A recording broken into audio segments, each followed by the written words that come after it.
Hi everybody, I'm Jim Setzer. Welcome back to Images by Design Studios, our Photographer's Workshop series. Today we're talking about tethered shooting.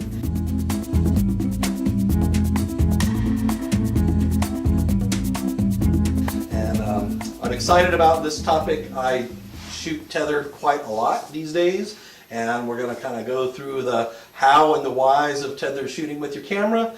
And I'm going to share my experiences. I'm going to demo some of the tools that I use. But of course, we have a wealth of information, a wealth of talent and knowledge here.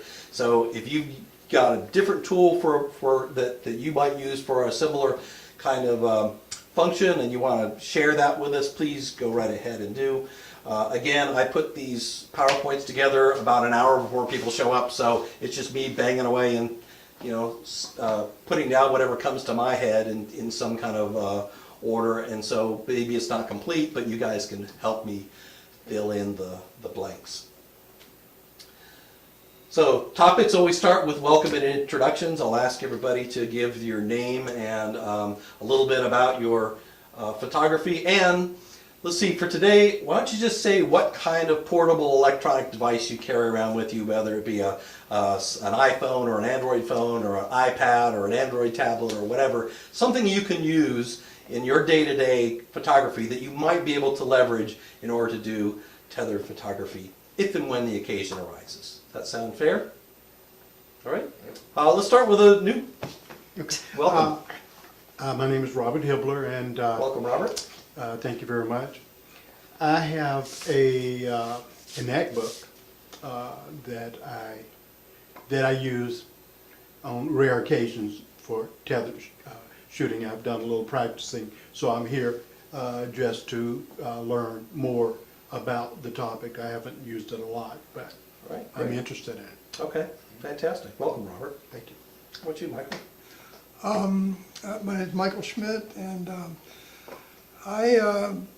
the only device other than a camera that I use is an iPhone 6 Plus, and I shoot Fuji, and I can use the Fuji apps for remote shooting and stuff, which is it's kind of a tethered shooting, although it Fuji does make an X Acquire, I think is the name of the software, for doing wireless tethering. Okay. Wireless and wired. So, and I've downloaded that on my iMac at home. Okay. And only played with it a little bit. All right. Great. Hi, Caroline Weaver. I have never done tethering at all, but I've heard more and more of my friends are talking about it. Okay. So I'm here completely to learn lots of new stuff. Great. What do you carry around with you as far as a portable electronic device that you might be able to? Well, I mean, I have my phone, my Android phone. Android, okay. Okay, and I also do have a Android tablet All that right. I can carry around, so. Great. All right. What's you, Neil? I'm Neil Shaws, and I experimented a little bit with an older HP laptop and a Fuji camera, but I really don't have much, haven't played with it much at all. And I recently got an iPhone, and I'm just like learning a little bit about that. Okay. Great. Yeah, you'll be able to use that. Gene Tick. I have an Android. I've done some shooting in a studio with other people who have done tethering.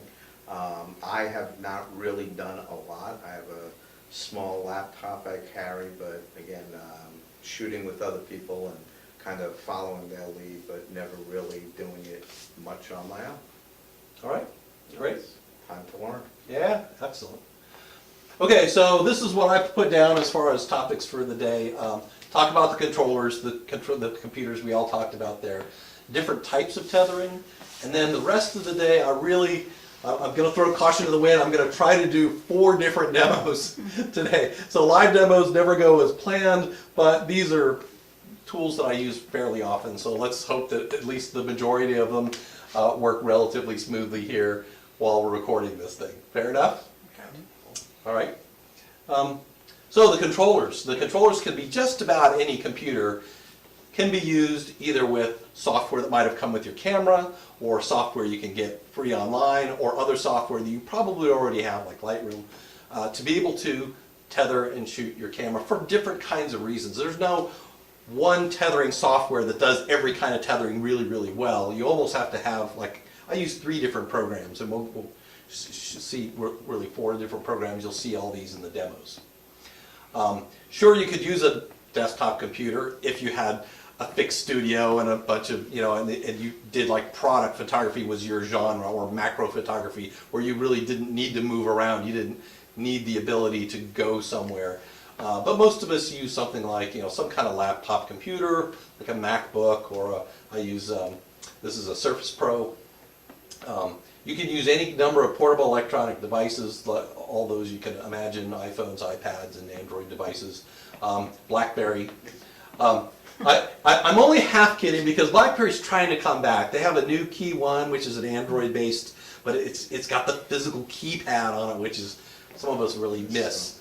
That type of thing. So you never know. BlackBerry, they're trying to come back, and we'll have to see how that goes.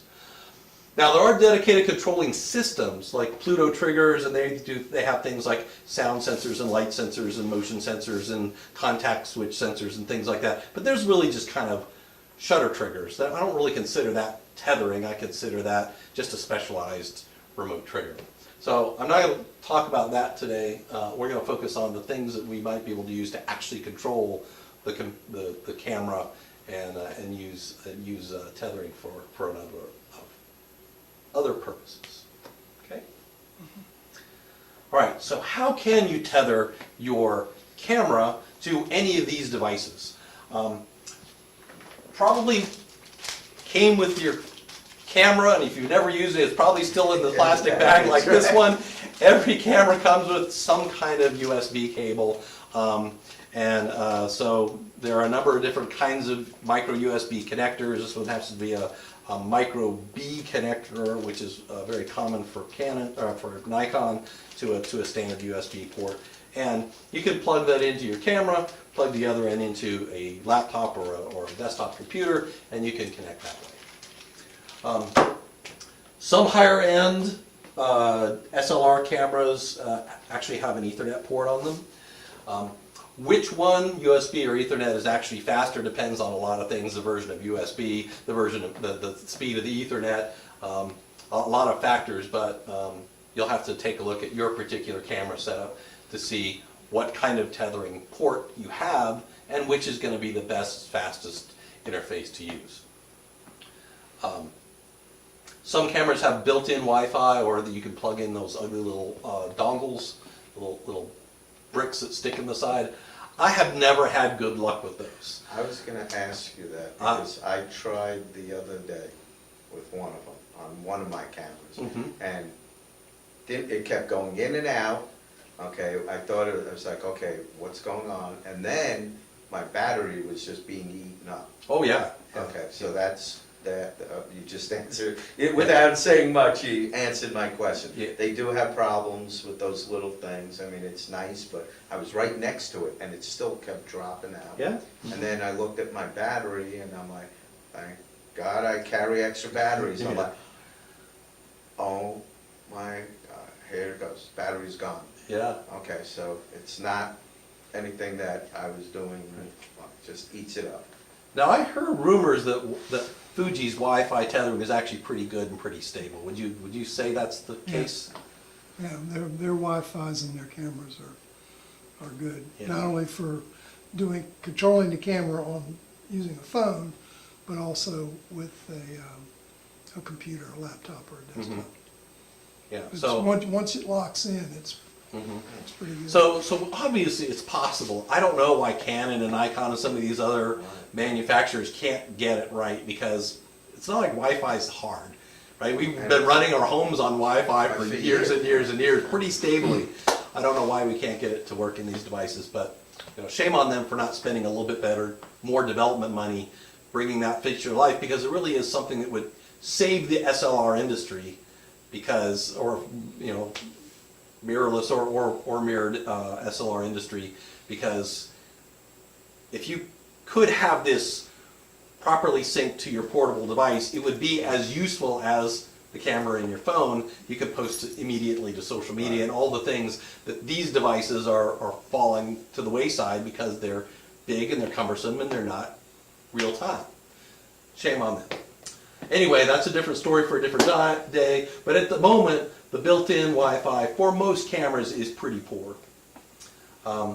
There are some dedicated radio tethering systems like CamRanger. My very limited experience with them is they are also kind of buggy and kind of I don't know, maybe not quite as stable as I'd like them to be. It's certainly not stable enough that you could dedicate your professional workflow to them. They seemed still a little bit gimmicky to me, but that's just my experience. You know, don't take my word for it. What other tether types do people know of that I forgot to mention here? Because I just threw this down based on. That's pretty much what I Yeah. know. Yeah, good, all right. Okay. So, first demo, Lightroom and Capture One. These are your typical editing softwares. You can tether directly to these systems. So let's stop right here, and I think I'm going to do Capture One, whichever one's actually running, because they don't like to run simultaneously. As you might imagine, they're both trying to talk through the USB port and grab a hold of that device. Capture One is currently loaded, so I'll start with that one, and we'll just do a quick demo how that guy works. Anybody use Capture One? I started, and that's also when I was working in the studio in Pennsylvania, that's what they were using. I work with Lightroom primarily. Yeah. So everybody else use Lightroom mostly? What do you use, Neil? Linux. Linux. There you go. So I got dark table. Yeah, dark table's been good. a whole bunch of different. Yeah, cool. Does Darktable have tethering? I never tried it. Okay. So anyway, I'm going to come up here and just click on this little guy right there, and that's going to start the tethering session. And it's going to be looking for a camera, so I'll turn on a camera. Guess I need to plug it in too. Oh, so a couple things, when you plug this in, they make really nice, expensive, these, shock absorber things. I find that this free rubber band I got off of a sprig of broccoli works just as well for me and a lot less expensive. Oh man, I didn't need to touch that. I'm just gonna, hold on, let me kill Photoshop. That's just gonna be a resource pig. Stop, go away. All right. Now, before you even get going, I heard that now, when I was shooting the studio, they had some like major tethering cable. Uh-huh. Is there an advantage? Does it transmit any faster? Is it any better? Or is it the length that we were shooting at? We weren't right next to the laptop or whatever. Yeah, so one of the limitations of the cable that came with your camera is it's only 2 meters, about 6 feet long. So it's really not long enough if you're walking around your studio, unless you got an assistant that's walking around with your tethered computer behind you. Tether Pro, some Tether Tools, some of these other companies that make these dedicated cables, the maximum limit that your particular USB is designed to run, like USB 2 can only go like 15 feet without having some kind of powered repeater driving the signal and extending it. But also those cables you buy, they're much more rugged than this. They got Teflon braiding inside the cable, so you can roll over them and beat on them and stuff, and they're going to last a lot longer than these cables. If I had to drag this around a production studio, this cable wouldn't last very long. So yeah, they are worth it if you're in that kind of environment. If you're like a lot of us are like, oh, occasionally I do a little macro shooting, or I occasionally need to do a focus stack or something like that, should be perfectly fine. So, all right, so this is Capture One. Like I said, it's a little bit different than Lightroom, but as you can see, I've turned on tethering mode, and right down here you can see all the camera settings in my current camera. So if I change the aperture, changing the shutter speed, you can see I'm changing the shutter speed. And if I take a picture, let's see what I'm going to take. Take a picture of Michael. It relatively quickly transfers the picture over to, yeah. Transfers the picture over so I can see what's going on. Why would you go to all this trouble? Well, a lot of times, especially when I'm in the studio and I'm trying for a very specific like depth of field or something. I really want, maybe it's a makeup artist and they're trying to up their portfolio. I want to get all the makeup in focus, but I really want everything immediately after that to fall off fairly quickly. So I'm really managing that tightly, and I could chip and pan and zoom the little 2-inch display all I want, and I wouldn't be able to see the detail that I need. How many times have you gone out and you think you've got a great shot because you looked at it in the back of your camera, even the histogram looked fantastic, blah, blah, blah. You pull it up and you're like, oh, that's not quite right. You know, you get back to the studio or you get back to your house or wherever you edit, you pull that thing in, and it's not exactly that perfect shot that you were hoping for. Do this, now you've got all the ability in the world to zoom in and looking at one-to-one, you know, did I get all the detail I was looking for in the shot? And you know, you could do that right away, immediately after the shot has been taken. So that's one of the primary reasons you would want to tether directly into your editing tool. I'm going to go ahead and shut this down and pull up Lightroom, just so you can see exactly how you do it in that tool.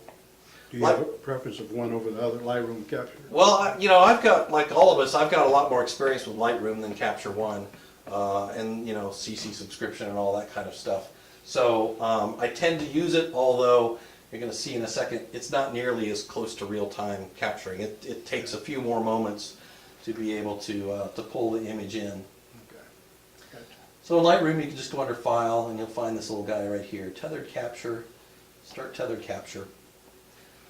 Now it's going to give you this dialog box where you can do things like, well, it's going to rename your images as it pulls it off the camera, because the camera is not the thing that's going to name those files. It's going to pull it right off the sensor. So you got to give it a session name. I called this one Workshop.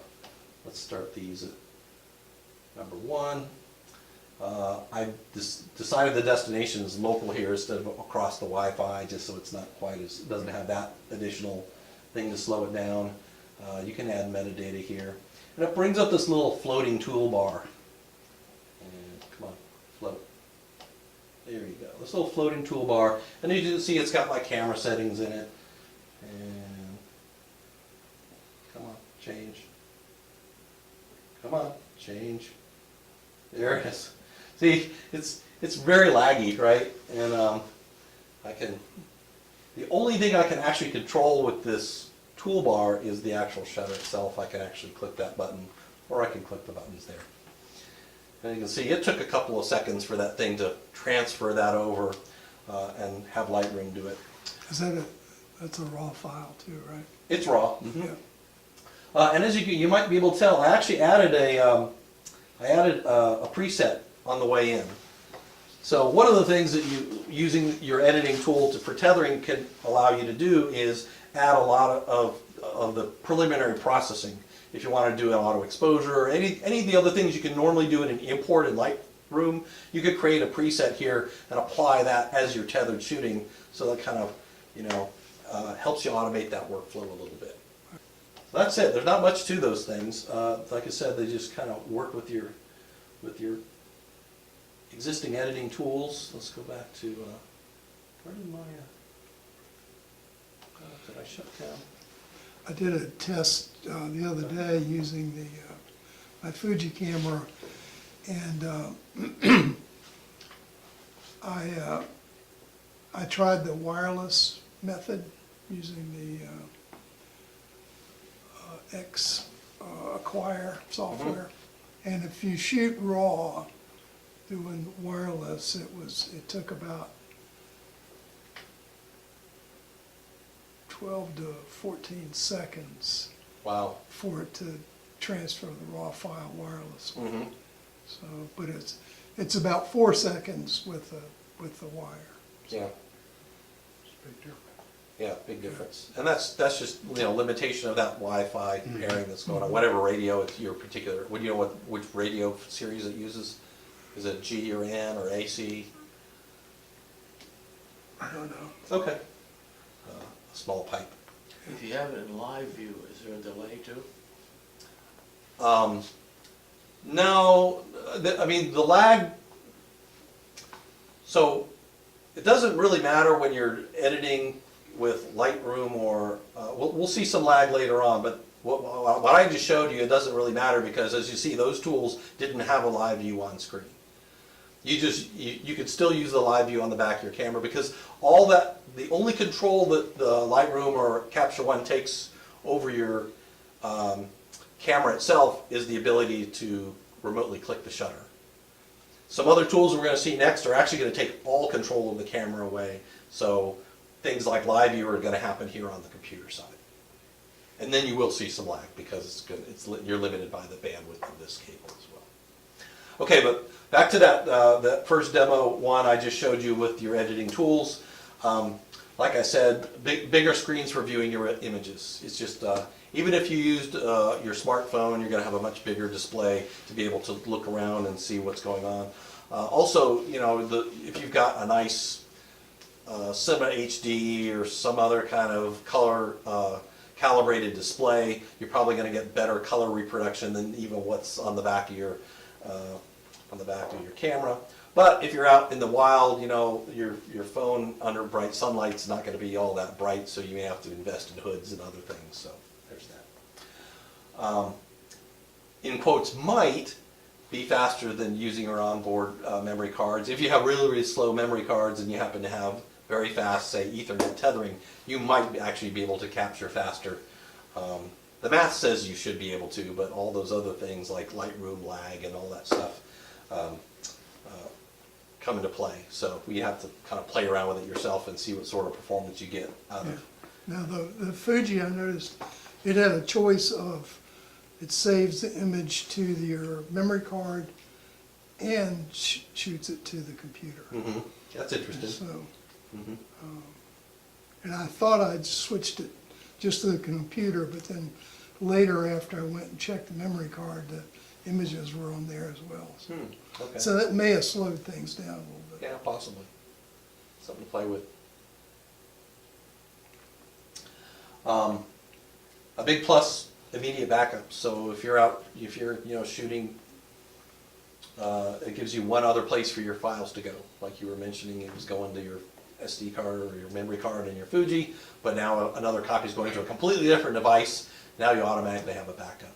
When I tether shoot this way in studio, all those files are going immediately over to my RAID storage on my NAS, and then that's being backed up to the cloud and blah, blah, blah. So it's automatically baking into my automated backup services. So I know I've got a high level of confidence, and even if I smash that camera against the wall and destroy both memory cards, I still actually have those images, if they were that important.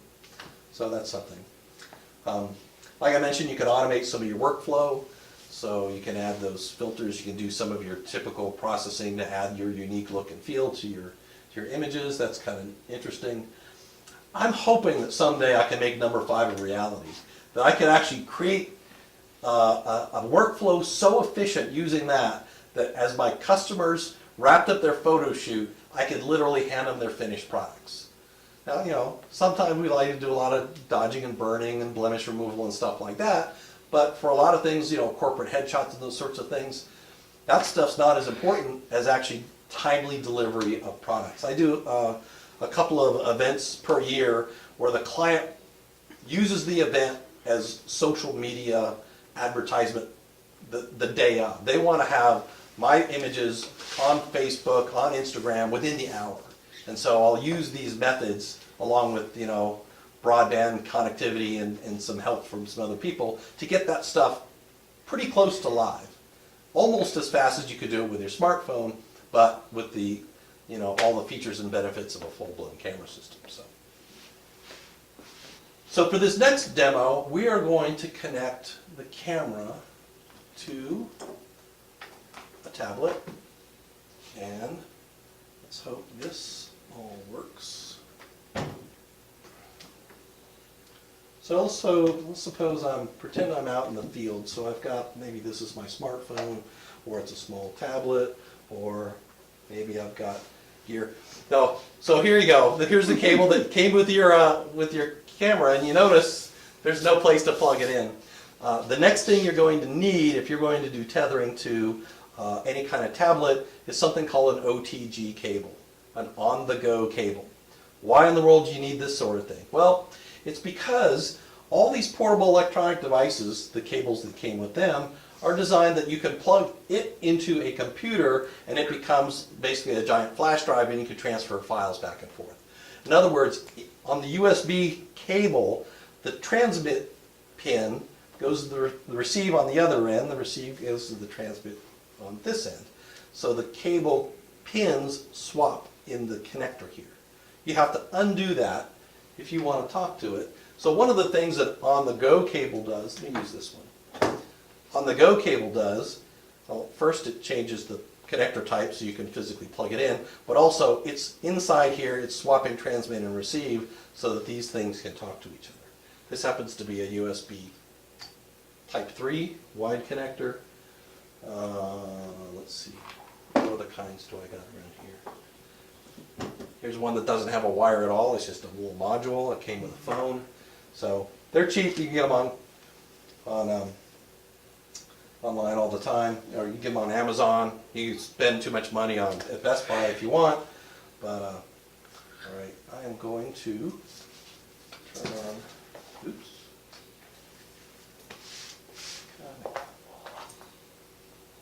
Hey, there you are. Okay, I have pulled up a tool called Helicon Remote. You can get this for Android, you can get it for iPhone. It doesn't really matter. There's a lot of versions of software. They all pretty much do the same thing. Some of them are free with a little ad, banner. Some of them are pay. I happen to pay for this one because I use it when I'm doing certain kind of like landscape photography. I like to use it for all the reasons I already talked about. But like Lightroom and Capture One, you can see your camera settings are all showing up there. It's I can come in here and I can change the shutter speed, and so 60 a second. I can change the ISO, so make the ISO 1000. And this is a pretty slow lens, so 4.2 is the best, biggest aperture I can do. And now I can just take a picture, and there you go. There's our picture. Lots of happy campers there. Wow, you guys don't know how to smile for the camera, do you? Pretty At least we weren't That's asleep. why we're on the other side. Yeah, I guess so. Okay, so let's do something else. Let's come in here and, I don't know, let's do an exposure bracket. Let's see.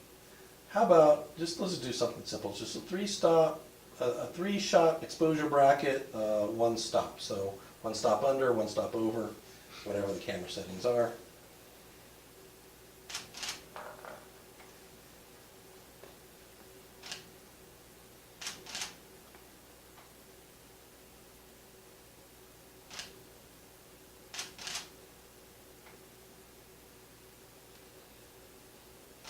Okay, so there we go. We did an exposure bracket. No big deal. Why did I use this clunky old camera? And that's to make a point.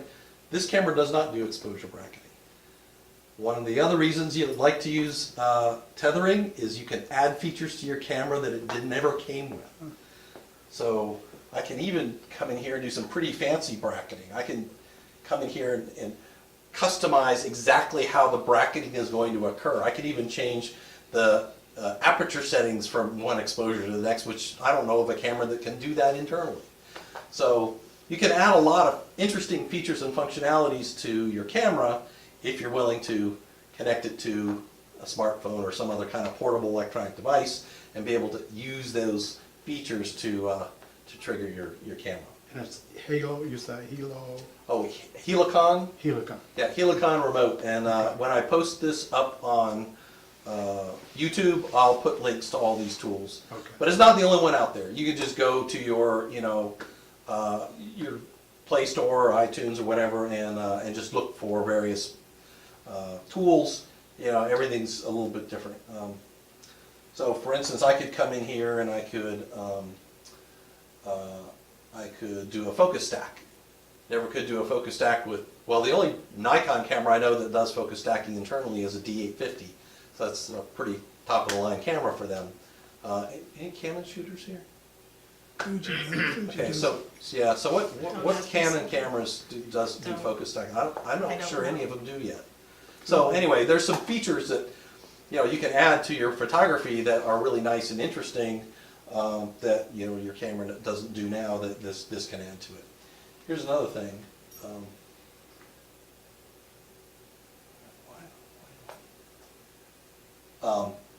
I can use the camera to do special trigger events. For instance, right now I've got it set to do motion detection. So whatever motion detection occurs, I want it to go.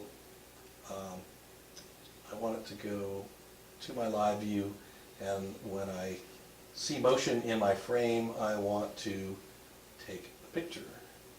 So.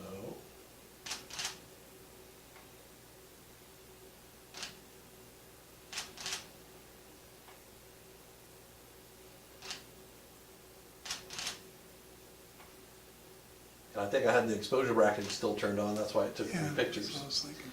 So you see the sensitivity level right here. I can change that sensitivity for that motion detection. I can also do sound activation. So I could do sound.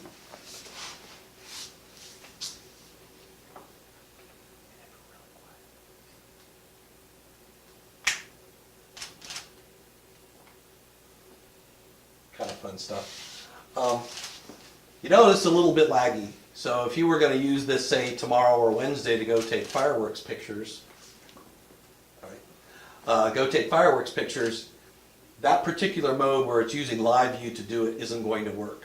But this particular software allows you to do motion triggering using the camera on your tablet or other PED. So let's suppose I wanted to use that front camera right there. There, now I can bring the sensitivity way down. I'm not going to activate it, but you can see just any old tiny bit of motion goes beyond my trigger threshold. So this is fast enough to capture lightning strikes. Yeah. So you can go if you want lightning storm pictures and you don't want to sit there wasting, a bunch of bulb shots, hoping you're going to capture the one. Just set something up like this, and it just traps that light, that lightning strike. So you can do some fun stuff with it.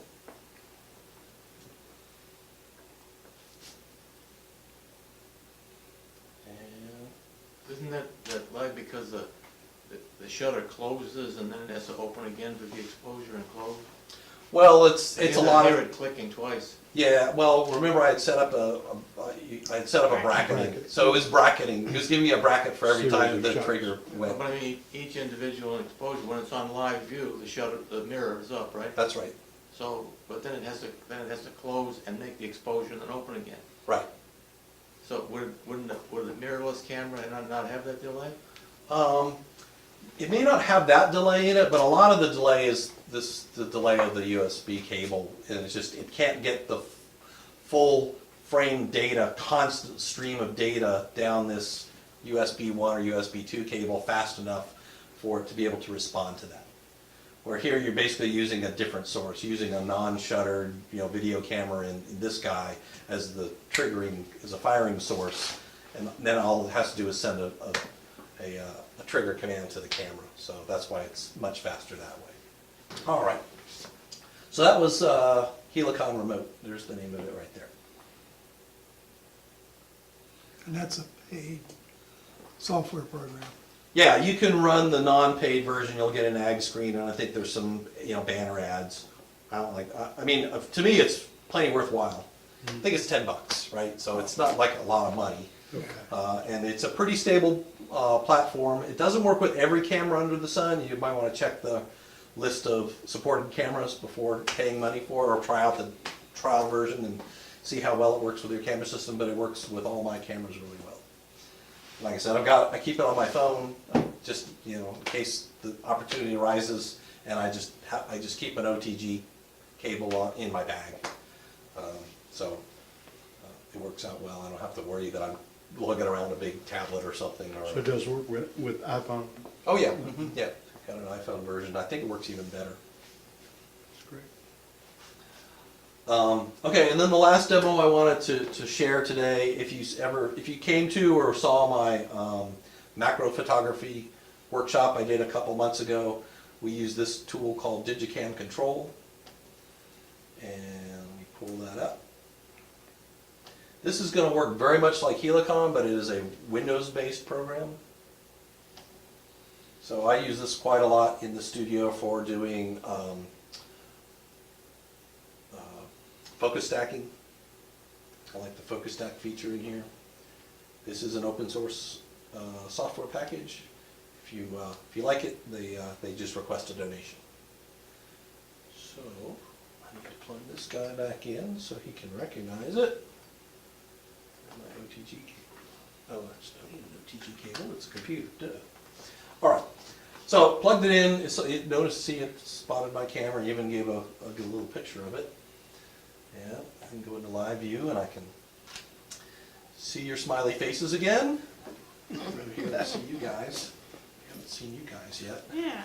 All right. And just like before, you've got a simple capture button and you can do a quick capture. I like this one because it's got, I think, more accurate histograms. It's got a lot of different control sets for adjusting the camera. I think maybe you want to, it's a little overexposed, so maybe we want to drop the shutter speed a little bit. Capture another one, see what you guys look like now. I can do. Come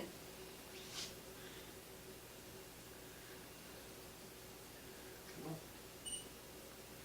There you go. It's giving me dark glasses, I don't know why. That's Are they interesting. polarized? No, it's regular clear glasses. Yep. So I'm just using the touch screen to focus. Makes me look like the director in Mulholland Drive. Oh, David Lynch? Yeah, it was Justin Theroux or his name.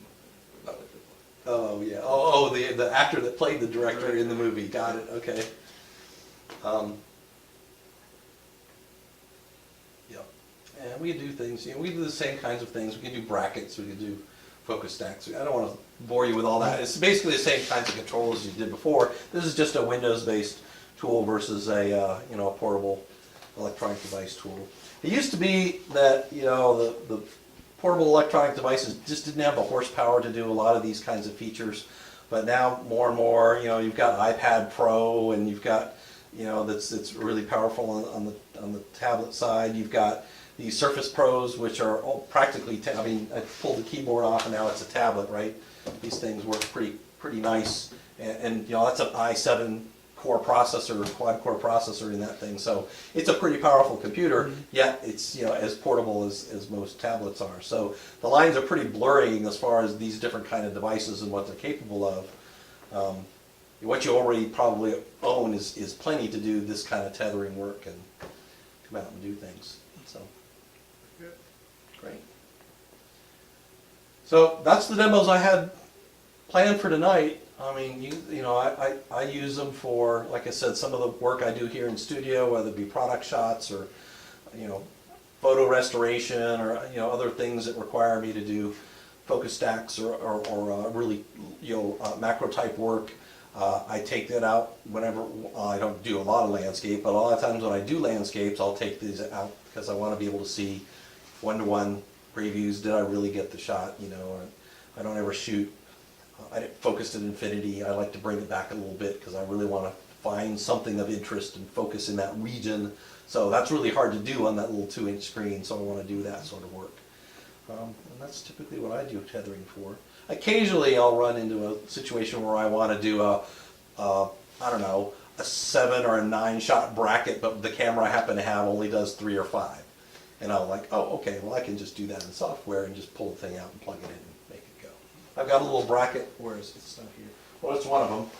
Carry around a little bracket that I could put a tablet or a phone right on my tripod, so it's kind of makes it work a little bit nicer. I'm not having to hold on to something. I can just put it right there below the other display, and then I've got all those additional ability of a touch screen to be able to, you know, gesture and scroll around and stuff and make it all work. Well, I learned some stuff and enjoyed this tutorial. Well, I Very appreciate, helpful. yeah, always appreciate new faces and welcome back all the, Old faces? yeah, Go ahead, Jim. the regular crew, right? There you go, that's So, better. yeah, love to have everybody. And any last words? We're wrapping this one up. I know it's hot in here. We all